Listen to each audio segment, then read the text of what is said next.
नमस्कार, जनतबिस न्यूज में आप सभी का स्वागत है। एक अहम खबर के साथ मैं हूं सुधीर सिन्हा। ये खबर जुड़ी हुई है गोरखपुर से। तो क्या है पूरा मामला, चलिए आपको भी बताते हैं विस्तार के साथ। दरअसल पूरा मामला जुड़ा हुआ है गोरखपुर के सेंट एंड्रू मॉडल स्कूल से, जो लगभग 2 एकड़ की भूमि पर निर्मित है और जिसको गोरखपुर के एक व्यवसायी के हाथों 29 साल 11 महीनों के लिए लीज पर दे दिया गया है। वहीं इस खबर के सामने आते ही ईसाई समुदाय में खासा आक्रोश व्याप्त हो गया है। इसका एक कारण ये भी है और वो ये कि सेंट एंड्रू मॉडल स्कूल में कक्षा 5 तक के बच्चों को शिक्षा प्रदान की जाती थी। वहीं सूत्रों की मानी जाए तो 2012 में बच्चों की शिक्षा पर प्रतिबंध लगाकर इस स्कूल को एक छात्रावास के रूप में तब्दील कर दिया गया। वहीं अपरिहार्य कारणों से इस स्कूल को कोविड जैसी महामारी के बाद गोरखपुर के एक व्यवसायी के हाथों 29 साल 11 माह के लिए लीज पर दे दिया गया। इस बात की जानकारी सामने आते ही ईसाई समाज के लोगों ने इसके खिलाफ अपनी आवाजें बुलंद की, मगर उसे दबा दिया गया।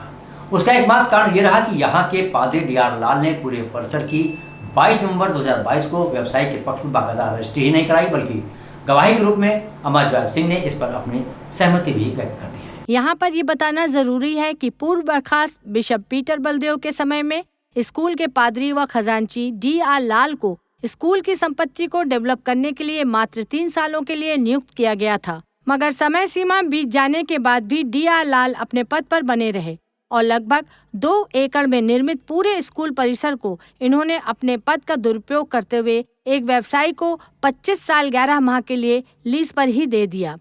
यहाँ पर मिशन की जो कार्यप्रणाली है उस पर भी उंगली का उठना लाजमी है, क्योंकि CNI, Methodist, Baptist, Anglican mission के द्वारा पहले तो स्कूलों को बंद करने का ढोंग रचा जाता है, फिर इसे ध्वस्त करने के नाम पर अपने चहेतों को औने पौने दामों में बेचा जाता है या फिर करोड़ों की संपत्तियों को लीज पर दे दिया जाता है।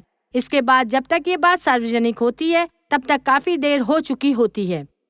गोरखपुर के सेंट एंड्रयू मॉडल स्कूल के पादरी व खजांची डी.आर. लाल ने भी कुछ ऐसा ही किया, मगर इसका खामियाजा उन्हें भुगतना पड़ गया।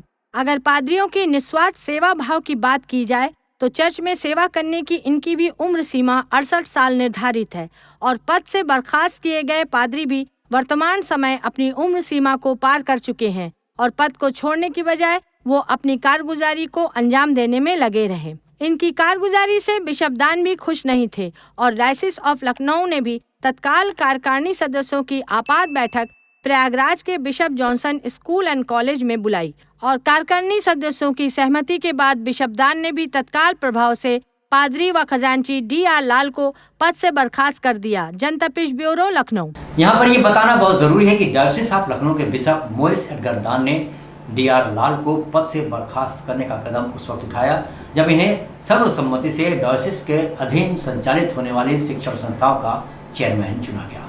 वहीं चेयरमैन बनने के बाद बिशप दान ने भी शिक्षण संस्थाओं के गिरते हुए स्तर पर गहरी चिंता व्यक्त करते हुए तत्काल प्रभाव से सेंट एंड्रयू मॉडल स्कूल के पादरी और खजांची डी.आर. लाल को पद से बर्खास्त कर दिया और इनकी जगह नए पादरी के रूप में रोशन लाल के नाम पर अपनी सहमति व्यक्त की है। यहाँ एक बात और निकलकर सामने आ रही है और वो ये कि पादरी को 3 सालों के लिए पद पर बैठाला गया था, लेकिन इसके बाद भी वो अपने पद से हटे नहीं, बल्कि लगातार कार्य को अंजाम भी देते रहे और 25 नवंबर 2022 को पद का कथित रूप से दुरुपयोग करते हुए उन्होंने मिली भगत करके करोड़ों की संपत्ति को गोरखपुर के व्यवसायी अनिल कुमार शाही के हाथों 29 साल 11 माह के लिए लीज पर दे दिया और लगभग 2 एकड़ की भूमि पर निर्मित स्कूल के कागजातों को बड़ी ही चतुराई के साथ तैयार कराया गया ताकि किसी को कोई शक ना हो।